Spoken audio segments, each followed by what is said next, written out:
Hello again, Michael Ware with the Iowa Firearms Coalition. I've got with me Brandon Talsma, Jasper County, Iowa Board of Supervisors. Right up front, in full disclosure, I'm really tickled to be working with Brandon on this, or talking with him about it today, rather, because he is my personal board supervisor. I live in Jasper County. I voted for Brandon. I'm so glad that I did, by the way. So we're talking with everybody today about Jasper County's vote today, unanimous vote to declare the Jasper County, Iowa as a Second Amendment sanctuary county. So Brandon Talsma, why don't you tell us a little bit about that, please? So today we originally had on our agenda last week. When my two counterparts decided that they wanted to table it for another week, which was today. That way to give the public a greater chance to weigh in with input. One of the biggest pushbacks that I had received over the 4th of July weekend, and people who were emailing in opposition to it, was that they felt like we were trying to rush it through, backdoor it, whatever, however you want to phrase it. So I agreed to table it for 1 week. That way they can't use that excuse anymore that we were trying to rush this through without anybody knowing or proper notification, which typically we don't do with resolutions anyway. You know, the resolution's a little bit different than an ordinance. It doesn't require 3 public hearings or anything like that. Typically it's a one and done deal, but I was willing to break the protocol a little bit to make sure that people felt like they were being heard. Whether they agreed with us or not was a different matter, but at least to make sure that they were being heard. So with that, we took that back up today. We had quite a few people show up, both for and against it. I think the fours, outnumbered the against, but there was a pretty strong showing, which you would expect with something dealing with the Second Amendment. You know, obviously emotions tend to run high on both sides of the topic. But with that, our chairman, Mr. Doug Couples, allowed public input at the beginning of it before we had entertained a motion to pass a resolution. We gave each person about 2 minutes to speak, because there were quite a few people who wanted to speak. And it was a pretty civil conversation. It started getting a little carried away there for a little bit, but it was a pretty civil conversation on both sides. And afterwards, I kind of made some arguments again about why we need to pass the Second Amendment resolution. And I made the motion, and Mr. Couple seconded, and it was a unanimous decision to pass it. So, well, I'm obviously, again, I advocate for civil rights. So it's hard for me to understand why so many people, or why some people rather, would oppose this. But because we're talking about people's civil rights, the action of a civil liberty. And so that's something that's very easy for me to say yes to, carte blanche. But what things would the public and Iowans benefit knowing about as it regards this? Can you fill us in on that just a little bit? Yeah, so one of the misperceptions that I saw coming up again and again and again, which is why I made sure to address it in the release that I put out last week. It was in the Newton Daily News, and I dropped the ball. I meant to do a video on it this last week, going into this week, and I kind of completely forgot. You know how life gets, you get busy.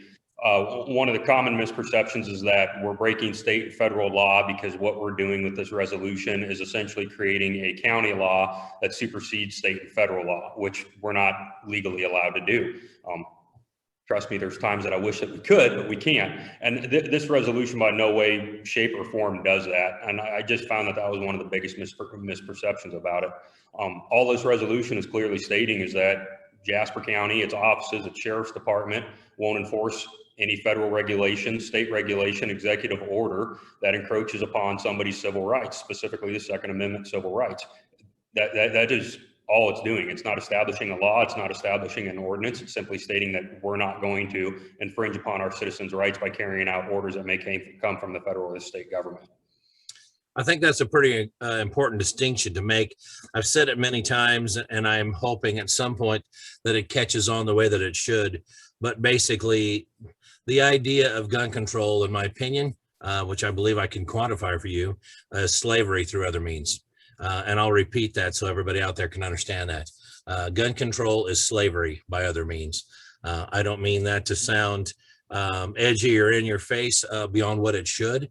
The fact of the matter is most all of Iowa's gun laws, as is the case in almost every nation, stem from Jim Crow, where they said, well, we need certain people to not have access to this or that, or my job curtailing certain people would be easier if, and then you fill in the blank from there. And so that's how a lot of those things start. And I would also say that usually the people of color and people that are in the lowest socioeconomic status tend to usually be the people who get their rear ends whipped the hardest by gun control, because they can't buy them their way out or through it.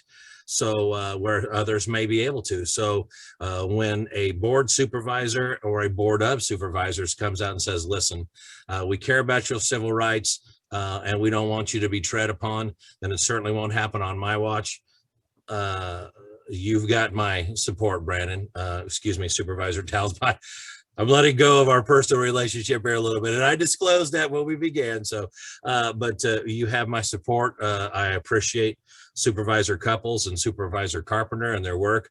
And we're hearing about other counties in Iowa that are following suit and doing the same and considering the same. So my hope is we'll see counties, for lack of a better way of describing it, kind of fall like dominoes. And I'll tell you what would really be great is if our lieutenant governor and governor would say, you know, we want to do the same thing here on a state level, because that declaration means a great deal and sends a tremendous signal to Iowans. So I'm really glad that Jasper County has done this, and I hope that we do this on a state level. Is there anything else that we need to touch on before we part ways, or what are your thoughts? Well, no, but I would say, you know, that's one of my hopes too, behind it too, you know, obviously with a lot of the pro-gun legislation that's passed this last year. You know, this isn't something that we rushed into. I know you and I had several conversations about it. And it was kind of something with all the other pro legislation that was coming through the Iowa House and Senate this last legislative session. I was really hoping that they would do it, because honestly, I really think, you know, the counties can do it, local municipalities can do it, but I think it carries a lot more weight if Iowa were to kind of shadow South Dakota, Missouri. I don't know what other states there are that have passed it and doing it as well. And so that is kind of one of the hopes that I get, is now that there's been a couple of counties that are doing it. I know there's another county that's discussing it tomorrow, that going in the next legislative session, or even maybe before next legislative session, if they can see that, yeah, the majority of Iowan citizens and municipalities are supportive of this. Hopefully the state will step in and do what's right to protect Iowans' individuals' constitutional rights. So, and you know, with that, I would like to say, you know, that was one of the other big questions I got from people who are opposed to it is, well, why the Second Amendment? And I would simply state that it's because that's the one that's coming under attack right now. It's continually come under attack. It comes under attack again and again. And I told every single one of them that I talked to that said that, I said, you know, when they start trying to encroach on your First Amendment rights, I said, we'll pass another resolution. If the federal government were to say, come out with legislation or an executive order saying that municipalities have to create what did they label them a couple years ago? Was it free speech zones or something is what they labeled them? I think so. We'll pass a resolution declaring all of Jasper County as a free speech zone. If they start trying to take away 501c3 status from religious organizations, we'll pass a resolution saying that, yep, you're property tax exempt. I can't do anything on income, but you're property tax exempt. It just so happens to be, it's the Second Amendment, you know as well as anybody, that's continually under attack, that they continually try to erode and chip away at. So that's what we took up and tried to make a clear stance on what will or will not be upheld in Jasper County and how this board of supervisors in the county feels about it. So. Fantastic. I appreciate this. One quick question. Is there a video transcript of your meeting that's recorded? I guess I don't know that. Yes. Yep. So we actually started doing that with, I actually started that before COVID, because if you go to the Jasper County website and you go to the Board of Supervisors Agenda Center, if you simply just go to Google, type in Jasper County, Iowa Board of Supervisors Agenda, and it'll be like the first or second link. And you scroll down and the Board of Health agendas are first, ours are directly below that. And you'll see a little TV icon up on the right-hand screen. That's where that's posted at, and it's up for 2 weeks. We keep those up for 2 weeks. Okay, that'll work fine. This is what I want to capture. I want to share the news and move from there. So is there any encouragements for other counties, or have you liaised with anybody? Because I can post, if it's helpful for people, the suggested language that we put out there, because that's actually, if I remember right, where you started, said, hey, do you have anything that we should take a quick peek at? I shared that and you guys were able to use that and then make some enhancements or some tweaks that worked well for you. I'm going to make sure that I put that suggested sanctuary language down below the video so that people can see that. But have you been working with anybody that you're able to disclose, or are there other counties that are calling you about this? I know for sure there is one other county that is going to be, it is on their agenda tomorrow, and they're going to be discussing it. There's been another county supervisor that has reached out to me. As soon as he found out that we were talking about this, he reached out to me, and I won't disclose that county yet because I don't even know if his counterparts know at this point in time. Okay. And then there's another county that just called me yesterday.